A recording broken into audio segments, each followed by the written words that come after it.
I'ma show you how to hustle. H for Hustle podcast. Welcome back. Another illustrious episode up ahead, guys. Man, so today I'm really excited about today's guest because when I first started this podcast, I wrote down a hit list of companies that I would love to speak with and founders I would love to have conversations with.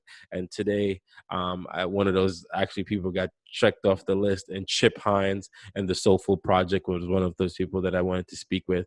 Now, the reason why this company stood out to me so much is because they have a one-for-one model, meaning you buy one of their products and they provide one of their products to a food bank and help feed other families. And the goal within the company is to have enough products within the supermarket. So if you go and pick up, you know, 13 different things from the supermarket, you can potentially help 10 15 different families. And I really love that concept of, building a business that not only just helps you but helps others by selling one product. And it's a really, really great product. I love everything about their company and what they're doing, what they're building. And it's a really great story. So I'm not going to blabber on too much. I want to jump right into this episode. Let's get into the show right now. So H for Hustle podcast. So we have another great guest on today. We have Chip Heim, the co-founder of the Soulful Project. Chip, thank you so much for being on the show today. Hey, thanks for having me. I really appreciate it. I'm happy to be here. All right, so Chip, you and I kind of spoke about this previously, the Soulful Project. I actually volunteer once a month at every place like around New Jersey that I possibly can. Sometimes I'm at Soup Kitchen, sometimes I'm packing coats, or it's a book drive, or I'm giving blood, or whatever it is. But I was at a church doing like a soup kitchen thing, and I saw your product, because when you're at soup kitchens, it's literally like it says if you're giving people like no frill stuff, it's like sugar, oatmeal, and it's like plain packaging. It felt like just cheap, and people are just getting cheap stuff. And when I saw your packaging of the Soulful Project, I was like, what? Does this belong in this church? Like there's something wrong. Why are they getting this? Because everything else was like no frills and kind of pathetic looking. And when I saw your stuff, I was like, this is great. And then I actually ordered some, and I gave it to my wife because she loves oatmeal, and she was like, this product tastes really good. Like, where did you get this? And I was like, I actually saw it at the soup kitchen and I ordered it. And she really loved it. And I really want to thank you guys for coming up with such a good product and making people feel, although they might be down on their luck, that they actually have a good product that they can actually eat and it's something good for them. So thank you so much for making a product like that. No, it's it's amazing when we've had so much contact and talked to so many different people at the food banks, and we did a lot of research before we really launched, and exactly what you just said is true. A lot of the products that are given out are really just not at the same quality level. The packaging is unbranded or just kind of a blank bag. Mm-hmm. And that's what we really wanted to do, is really kind of create a product that when it's given out there, that it makes people feel like they should feel, which is just like us. Yeah. When they're in that food bank and they're picking up their food, they should feel they should feel just like we do when we go food shopping. Yeah, and you did a really good job of executing that. Let's go back a little bit. How did the Soulful Project start? Yeah, sure. So it's actually a pretty crazy story.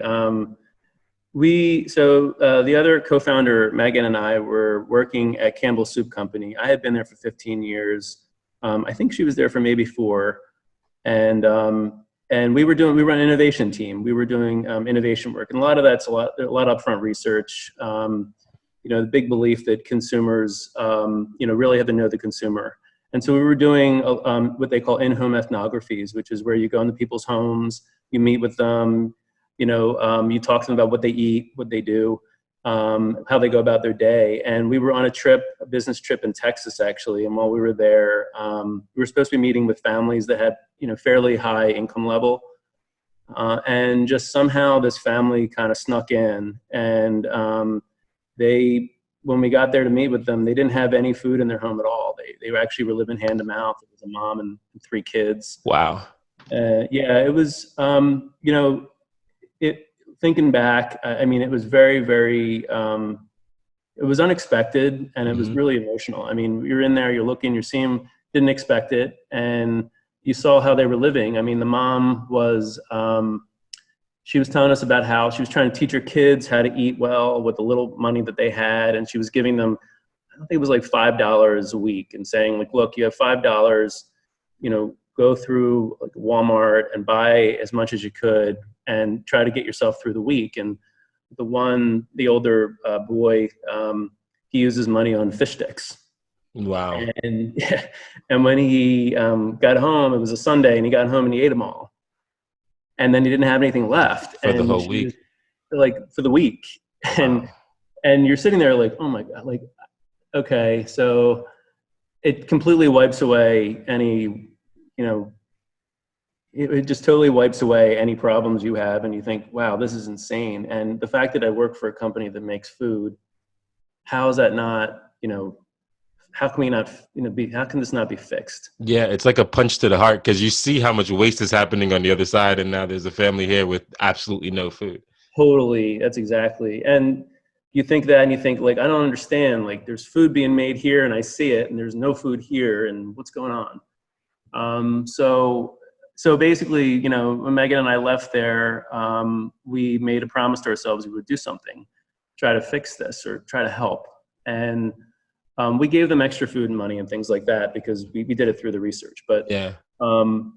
So we said, you know, we think we can do something. And but you know, like honestly, we got on a plane, headed home, and then, you know, I mean, you kind of you do everything, right? I mean, you like go home, you take the kid to soccer, you're doing all the things you do every day, and then that kind of like energy maybe goes away a little bit. But in the back of your head, you're thinking, well, you know, we never really did anything. You know, what can we do? And then, you know, you get busy again. Yeah. And so just totally bizarre. Like a year later, we were in Campbell's has warehouses in Camden, and we were doing a research project in a warehouse. And we got a knock at the door, and it was a mom and her kids asking for dinner. They wanted to know if we had any food for dinner. And this is in Camden, New Jersey. So they just literally walked into the office. Yeah, pretty much. I mean, they knocked. I mean, but they came to us. And we're like, wow, that's great. Okay. And so that happens from time to time in that area. But, you know, so we kind of gathered the cans and got everything together and gave it to them. And then we said, you know what, this is crazy. Like we didn't really help them very much. We gave them what we had, and we never really helped the family in Texas that we had met. So what are we doing? What can we do? And so we sat down that night, and we got, you know, sat at the table, and we started throwing ideas around. And I mean, you know, sometimes ideas take years, and sometimes they take minutes. And yeah, we really came up with this concept and said, can we do this? And that's really kind of what kicked it off. Gotcha. So the idea was, let's try. Why oatmeal? Why the breakfast side of it? Like, why go into that side? Well, we did. So the whole concept, really, that idea was really about a brand that helps local communities in some way. So that was the real core of it. The mission is to help local communities, so you can have an impact to help your local community. So that's where the buy one, give one plays in. So Soulful, really the mission is to help local communities. Every serving of our products that we make, we give a serving to a food bank in the same region where it's purchased. So it's a 1-for-1 locally. Wow. That is the core of it. So that was really the concept. And then breakfast came out of just the research we had done. I mean, we started to connect with the food banks. Just in all honesty, it was not something that I had ever really focused on much of. I mean, I knew of the food banks. I had volunteered before, but it was not something that I had really put a lot of focus on. Gotcha. And so we wanted to learn. So we started to meet with the food banks, and the Food Bank of South Jersey was our first stop, and really asked them, you know, what is it you need? How can we help? What can we do? And then that started the conversation and kind of led us to breakfast and what we created. Got you. Okay. And they told you that the breakfast sector is like something that they really want to focus on. They did. So a couple of things. And one is the quality, like you mentioned before, they're always looking for quality food, healthy food, low in sugar, things that, they really have a hard time. And then when you throw in things like some of the products that we're making, I mean, when you add ingredients like the chia and the flax and things like that, these are ingredients they're trying to get into the diets of people that, they really don't have options like that available. So bring to them a product like Soulful Project, and it's usually pretty well received. So I mean, it's good for them. Got you. So how do you guys go about making it? Do you then take that idea, that concept, that research, and then go to Campbell's and say, hey, I know we work here, this is something we're thinking about? How do you guys get this thing going? Yeah, I mean, that's really what we did. It's amazing. It sounds easier than it really was. I think we basically built the business model, and we really didn't tell very many people, just because it was just kind of in its early stages, and we were doing it kind of on the nights and the weekends, working on this idea on our own time, kind of the side hustle type thing. And it was just totally fueled by passion. Like, can we do this? We can make this work. And we went to, we developed the products. We worked with the Food Bank of South Jersey. And then we went to Wegmans and we kind of talked to them about this idea, and they agreed to do a 14-store test. Okay. And then we went to Campbell's and said, look, we've got a customer, we've got the product is developed, we're ready to go. Will you support us? Will you fund this? And I mean, Campbell's is a great organization, and they know the value of mission and helping communities they were in. So they Got you. But you had to do a lot of work to get Wegmans on board. You made it sound like a quick, easy meeting, but I know that I know how that works. Yeah, I totally made it sound easy. It was a lot of work. It was a lot of work on developing the product, a lot of work on, really making sure that we knew the consumer and we knew what food banks needed. It was a lot of pitching, a lot of versions of the idea. We had some really crazy, bizarre ideas early on, and we kind of got to this point where we were now. A lot of consumer research on our end. And and then the pitching part, I think, there were people at Campbell's that loved it, and there were people that were really skeptical. Okay. And so you need to get all the people. Everybody, which takes lots of massaging, lots of meetings, lots of pitching, lots of changing things, so it took a little while, but we got you. So was it like, when you guys presented it, did you present it like a Tom Shoes in a sense? Because I know Tom Shoes has the 1-for-1 model. Is that like something that you guys used? Yeah, so actually that's exactly what we did. We basically had a few give back brands that, that we basically had a slide. Honestly, we called it the money slide. Okay. It was a slide that really just clearly hit home what this brand could do. And it really was like brands like Tom Shoes, Bombas, brands like that. Warby Parker. UB was another one I think that was on that slide. I mean, we had a bunch of them and said, look, these are what these brands are doing. But there's two things. One is that there were very few doing it in food, if any. And then the ones that were doing it in food were not doing it locally give back. The give back wasn't local. Yeah. So to us, it was local and it was food. And the food bank was the kind of the connector, and those were the things. So those other brands they do amazing work, and they were inspirational, and how we built the brand. But that was our goal. So after you have 10,000 meetings at Campbell, I never understood. Is it a Campbell's company, or you guys independently own it? They fund it. How did that work? Yeah, so they funded it as a startup. We launched in 2016, and as fate would have it, we built the brand. We began to build the brand. It went from 14 stores at Wegmans to within like a month and a half, 2 months, Wegmans said, this is great, let's make it 64 stores. Wow. And we went to 64 stores and we went, okay, we ready for this? And then it kept going. And then Campbell's hit that point where they were, running into some issues, and Denise Morrison stepped down. And I remember that moment. We landed. We were on a business trip, and we landed the plane. And the plane landed, and we got off the plane, and it was Denise Morrison stepped down, and we went, "Oh no! So what does that mean for us and Soulful?" And it turns out that they decided to stop funding a lot of the small brands. Wow. Like that, and things they were doing, and so. We were on our own at that point. And so what we did was rather than letting it shut down, we knew this was an idea. We love it. This is our, passion here. And so we basically convinced them to spin it out. We spun it out, and we took control of it in October of 2018. Wow. Okay. So let's go back a little bit from concept and seeing that first lady back in Texas, having that idea to actually fully having a product in hand. How long did that take? I want to say it was a year to a year and a half. Okay.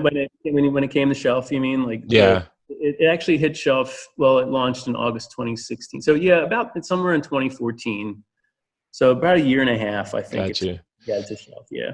And now that you spun it out of Campbell's and you guys fully have control of it, how do you does Campbell still produce the actual product inside of it? No, we have a co-man. Okay.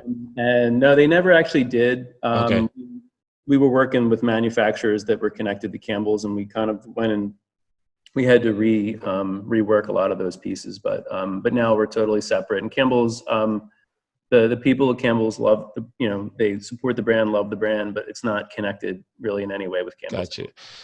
So like you said earlier, a lot of companies who help with food is like always international, like send food to third world countries, and obviously there's a lot. I mean, me volunteering, you see that there are regular people who are just down on their luck, who just need to go to a food bank to get some food. So was that the local thing because you guys were in Texas, why you focused on local instead of trying to go international? Yeah, I mean, and those brands do great things. So this was just, we saw a direct need. I mean, it was when you go, I mean, I would encourage people, if, take, like you had mentioned earlier, I mean, take some time if you can. I mean, now is a little tricky, but the food banks need help, and they need volunteer help. And if you can go and volunteer, you will see just literally an hour of your time makes an incredible impact. Huge difference. Yeah. Huge difference. Yeah. And when you see that need is, right there, it's basically right next door, in your neighborhood sometimes. And then you think, well, wait a minute, those people need help too. Yeah. So we help. And that's where it came from. And we saw that at the food banks. Yeah. Yeah. And that's one of the reasons why I started volunteering is because, like in America, we get caught with the consumerism of just wanting more and more and more and more. And then when you go to the food bank, I was like, I'm going to volunteer. And first it was, I'm going to give blood. And I was like, I could do more than give blood and give my time.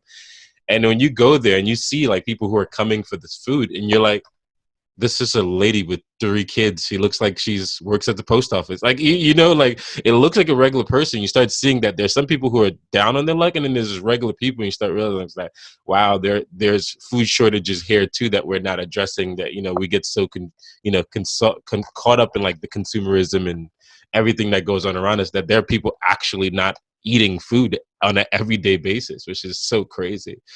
It totally,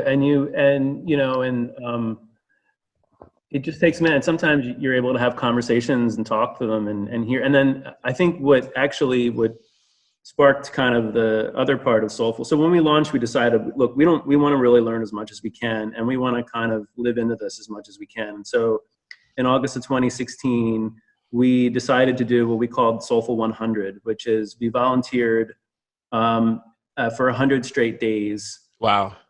At our first 3 food banks. So the Food Bank of South Jersey, Community Food Bank, and Phil Abundance. And every day we went out and volunteered. And it started out as let's just record what we're doing, and we'll put it on Facebook, and we'll talk about it. And so we had about, I don't know, maybe 300 Facebook followers at that point. Like basically it was our family, and not even all of our families, and none of them. And we started with that, and what we realized, like, we were volunteering. We turned to the person standing next to us and said, well, what's your story? Why are you here? And they would start to tell us, and you're like, oh my God, like, that's why you're volunteering here? This is Mhm. crazy.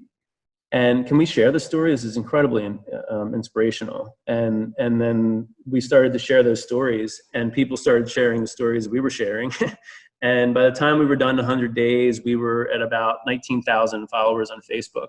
Wow. And it was just really talking about the people, and the people at the food banks are the real heroes here. Heroes, Like, yeah. I mean, they are incredible. And a lot of them had very close to home things that happened to them or to them personally that inspired them to work at the food bank Cool. and volunteer. Yeah. I can hear my audience right now, like it's saying, all right, so you make a product and then you give one away. How do you make money? Like, what's the motto behind that? Is the motto Yeah, a to lot make of it. money? Yeah. So the give. So this is kind of what our kind of vision was. So in every business model, there's a nice amount of money dedicated towards marketing. Mm-hmm. And when you're building that business model, you really think about how can we market the brand? What is it that you need as a company to continue to grow the brand? And for us, the mission itself and the word of mouth is what drives the brand growth. And so we bank on the fact that people will hear of the mission, Mm-hmm. and they will know what the mission does. And rather than putting that money into traditional marketing channels, we put that marketing money into the give back. And Nice. so, and our hope is that people will talk about it, share it, and support the brand, knowing that the money's going towards something, as helpful and impactful. Well, it worked because that's one of the reasons why you and I are on the phone right now. So, so, That's good. so thank you so much for that. Now that you guys have spun off from Campbell's, what's the future of the Sofa Project look like? Right now we're in very interesting times in the world, right? So, what does that look like for the Sofa Project? This is my favorite. The vision for Soulful, and you're right. Like this time right now is crazy, which I think it's needed even more. The vision for Soulful was always, how incredible would it be if you could go into a food store, do your normal food shopping, and throughout the entire store there was a brand that, with everything you purchased, you were actually helping your local community. Like, so, I mean, and this could be beyond food. I mean, just think, like, if I buy all Soulful products throughout the store, and when I leave the store, I did my normal shopping trip, but I just helped, 10 families get through the week. That would be awesome. Incredible, right? Yeah. And that's kind of like the vision that we've had. And that's like that long vision of where do we see the brand going? Where can the brand go? And yeah, so that's what we're really trying to do. Got you. So, you're a co-founder, so you have a partner in this. How did you guys, because I had my first clean company, I had 2 partners with me, and it was back and forth and contentious. How did you guys figure out how to work with each other? Because that has to be tricky. You know what? It's funny. So Megan's amazing. She is incredibly smart.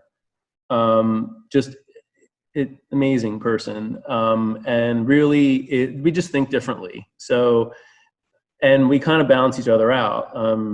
She is much more operations focused, Mm-hmm. and I tend to like drift. So I'll have this idea, and it's like, okay, let's come back to reality. And she's more like, no, I think we can make this work. And a lot of times what happens is, it's really, really good, because it means that when it's almost like any ideas are checked, like they're double checked. If I have a crazy idea, and she has crazy ideas too, but if we have an idea, like you almost like check it from both sides, and then we're pretty good about making decisions in terms of aligning on things. We have our moments for sure, but we're pretty good about that. Okay. So, but yeah, I mean, when we have, we're able to kind of check ourselves before we go too far. And then sometimes, we push each other on stuff, and Gotcha. there's a good tension in there, I think, a lot of times. Yeah, sometimes it is, and sometimes you're like, we're gonna snap each other's heads off. That's That happens too. That definitely happens. But that's good. I think that's part of, like, honestly, if you had a business partner that thinks exactly like you, I think you're in trouble, because I think you will not have anyone to kind of balance you out. And I think that's really important. There's one thing that's still in my mind. I'm still thinking about. There's somebody who's at their job. Maybe they have an idea that can be a companion to the job that they have now. Like, you guys made a product that was like in the food industry, is very specific to Campbell's. Most of the time people start a business, they do something complete out of it. Do you have any advice on someone who wants to, maybe build a product that's a companion to the company they work for now?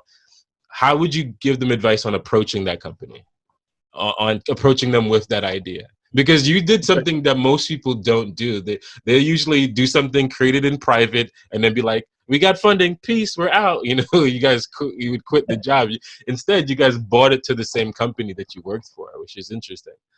Yeah, I think the situation, our situation was different in that, so Campbell's is, it's a large company, and there are a tremendous amount of, there's a tremendous amount of value in what Campbell's can bring. And Campbell's was also looking for, they were looking for these little ideas. They were really open to that kind of, that kind of mentality of bring an idea in, and they're trying to find ways to be smaller. And so they were very open to that type of situation. And so for us, it was, it was just kind of a no-brainer on that end. Gotcha. But I will say, I think, I think you'd be surprised. I guess it's a little hard to say, because I don't know, it's different for each person. But I do think that if you have an opportunity and you're able to kind of, work with the business that you're currently working, doing the full-time job, there's a lot of advantages to that. Yeah. But I think it's really an individual situation, and we were lucky. I think. Gotcha. Yeah, because it's very unique in that sense. But like, if you said they were looking, then it was a great way to present something to them that they were looking for. Right. They were definitely looking for small business opportunities like that, and so super smart on their behalf too, because I know CocaCola does a lot of that. Like, they incubate companies within them, and then when they get to a point, they'll rev them up and then get them to Series 1 or Series B funding, and then kind of go from there. Yeah.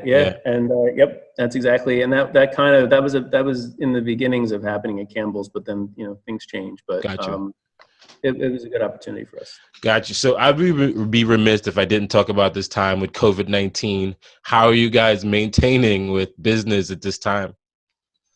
Yeah, it's almost surreal, isn't it? Yeah, it is the wildest thing I've ever seen in my entire life.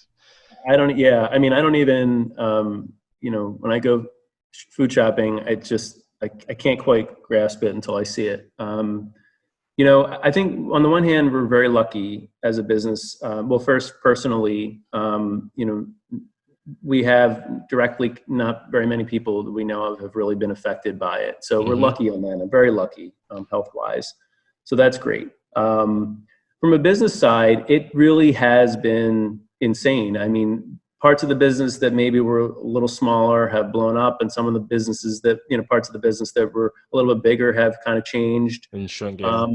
But, I gotta say, like, I think, and this is true for all businesses, I think this is one of these, transformational opportunities. Like, when you think about key moments in time, this is your chance to pivot and figure it out and solve the problem. Yeah. As a business. And so, if you're a business out there and you're struggling, try to find a way to pivot to make the business work, even if it's temporary. And I know that's hard, but that's what we've been, looking to do is, okay, there's a change in habit. People are changing how they shop. People are changing. Is it permanent? I don't know. But how can we adjust? Like, I'll give you an example. We were, so we launched in Whole Foods in January, end of January. And, and all of a sudden, all of our marketing tactics that we normally use in store just went away. Yeah. I mean, how do we try to, build awareness when, you don't have demos, you don't have these events that we were planning, sampling events, things like that. So we started looking digitally. We even started as a business looking at opportunities with food banks and talking to food banks about our products, and really trying to find a way to rethink the business so that it can be, kind of grow in different ways. Yeah. And so that's what we've been trying to do. And one of the great parts about it for me, though it's challenging to figure out what the pivot is, once you do figure out that pivot, it also could create a whole nother line or another stream that you were never even thinking about. Yeah, you're right. And because you're forced to think about it, you're creating a new stream and a new way of doing it. So now when things go back, you have in-store plus everything you're doing with digital plus all the stuff you do with food banks now. And it just gives you 2-3 more ways to go stretch the product out a little bit more. Yeah, you're absolutely right. And I think that, and I think that, small businesses can learn from each other. A lot of the local businesses have been really, really quick to make adjustments. I mean, these are small things, but I know that like locally in my town, some of the restaurants have switched to like bake at home models and meal kits. And, it's like some really creative solutions to try to fill the gap, and totally impressive. And so you kind of learn from that and think of how can we make changes and make an impact. Yeah, like a guest that I had on my show, Monica Adams, she has a meditation studio, and she had to pivot, and now she does meditation all online on Zoom, and she has more customers now on Zoom than she did because her space was physically, you can only have like 20-30 people max. Now she has like 60 people that's online doing meditation with her every day, and they're booking classes and the same thing. So sure, and then she goes back and the studio's open again, they might be different people, and so she might have double the clientele she had before she started. Yeah, she says now she's gonna have if this goes back and everyone could kind of be in the same space together, she's gonna do a virtual class training and then also in person. And I was like, look at that, another revenue stream you were never even thinking about. So that's something that's really, really cool about it. And it's interesting times, but I think everyone's forced to work together, and I think we're gonna see a lot of like people finding ways to work more in tandem. And I think, like the 1-for-1 model is very much something that people are going to start realizing, because everyone's starting to realize like, you don't need all we think we need. You have pretty much everything you think you need. And you're going to see, I think there's going to see a lot of people like, I had this big office space, but do I really need it? I can just go maybe rent somebody else's space. And, I see there's a lot of that's going to start happening very soon. Yeah, you're totally right. It's funny. I was at Campbell's when they were looking at redoing the entire building and kind of structuring how the building was laid out. And they went from like really tall brown cubicles to really short gray cubicles. And, they were changing like the open office model. I remember that all the research done in there. And, it's funny when you think back and think, geez, I mean, nobody saw this coming. Yeah. And how does this change? And I actually think a lot of the change can be for the good. I mean, just think about the way you go about your day. I mean, it's so different now. In some cases it's challenging. In some cases it opens up your day. Like, why is it a 9 to 5? Why is it a 9 to 5 job? I mean, it's never anything after 5 is overtime. Like, why is it that way? Why can't you change? There's so many things that could come out of this adjustment on the positive side if people are open, and just force people to be open. So there's one thing I like society-wise that I wish stays, which is they have the elderly or people who are sick can go shopping earlier, and there's a specific time for them. I love that model, and I'm like, why did it take this for that to be a thing? And I hope that's the one thing that stays, where supermarkets can like give older people the time to go shopping, and then also it gives them a time to like see other older people and maybe make friends. So I really love that model as well. So the other thing that's really been interesting, I think, is just the interaction part has been really challenging. I mean, I think I just say like my normal food shopping experience, I say hi to people, you talk to people. Yeah. And, people don't even know it's me because my face is half covered and, in a face mask. And like, so that is going to definitely be a challenge, as long as that stays in place. And the interaction part is going to be hard, but I think people will figure out a way around it. Yeah. I mean, that's what's what we do. So we'll figure Gotcha. out how to fix that. All right. Well, I do want to thank you so much for being on the show. I just have one final question. So there's someone right now. They just got laid off from their job, right? They're on furlough, but they hate that they have to go back. They're thinking, oh my God, if I have to go back, this is going to be a terrible time. They had this business idea. They have something. They maybe have a 1-for-1 model. Maybe they want to help people out in some way, shape, or form. What advice would you tell them right now? Would you tell them to go ahead, get started, wait till after this passed? Like, what advice would you give them? I would say I don't think there's ever the perfect time to do any of this. I think, you are driven by something, you have a passion to do something. And whatever that is, I think, take the time to think through that plan and have a clear vision on what you want to happen. Mm-hmm. Okay, have a clear vision, and once you lay that out and recognize what you need, one thing I think people don't realize is that there are things that are obvious to you and you think everyone sees it, and they don't. They don't always do it. You have a vision, you have an idea, and you have something you really want to just do. Well, figure out how to do it and do it. I mean, have the passion, take the passion that you have and put it towards doing it. Just give yourself a minute to think through that plan and make sure you have that vision, and then do it. And surround yourself with people that can help you, mentors. There are people out there that love to help. LinkedIn, places that you can reach out to and let them help you build it. And really just follow your passion. Nice. Yep. Thank you so much for that. Now, if people want to buy some of your products, the soulful products, what stores can they go to? How can they support and help the mission and the brand move forward? We would love any support we can get. We would really appreciate the support. And so we're in Wegmans, ShopRite, Whole Foods, Sprouts, some Stop and Shops and Giant. You can buy us online on Amazon and on our website as well. Got you. Yeah, and I ordered some stuff from your website, so that's I would check it out, guys. Help the cause, because again, it's a really good product. That's one. First of all, it's a great product, so it's not like you're pushing a bad product, and then also there's a great mission behind that as well. And again, for somebody who actually volunteers and gives people this food, you see the look on their faces and how like taken back they are by the product. So please help and please support the brand. Thank you very much. Appreciate it. It's great talking with you. And thank you so much for being on the show today. Take care. Take care. And just like that, guys, another episode in the can. Man, again, I really love this company, really love their mission, really love what they're about.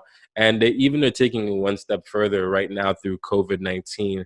They're actually sending out a package to healthcare frontline workers. It's called the Hero Care Package. They've already sent out like 200 of them to frontline workers, and they've already got like 1,500 requests for more. And they're working hard and diligent to send out even more packages to frontline workers. So not only just a 1-for-1 model, but they're out there helping people on the front lines as well. This company, I love them. I love what they stand for. I love what they do. I love their motto. And please support. This is not just like a money play. This is like really helping the world. And obviously, the more you support stuff like this, the more it grows, bigger companies get, and the more help they can actually provide. So make sure you guys go out there and actually help and support the Soulful Project. Again, guys, another illustrious episode. I got nothing else to add. That's it. Boom.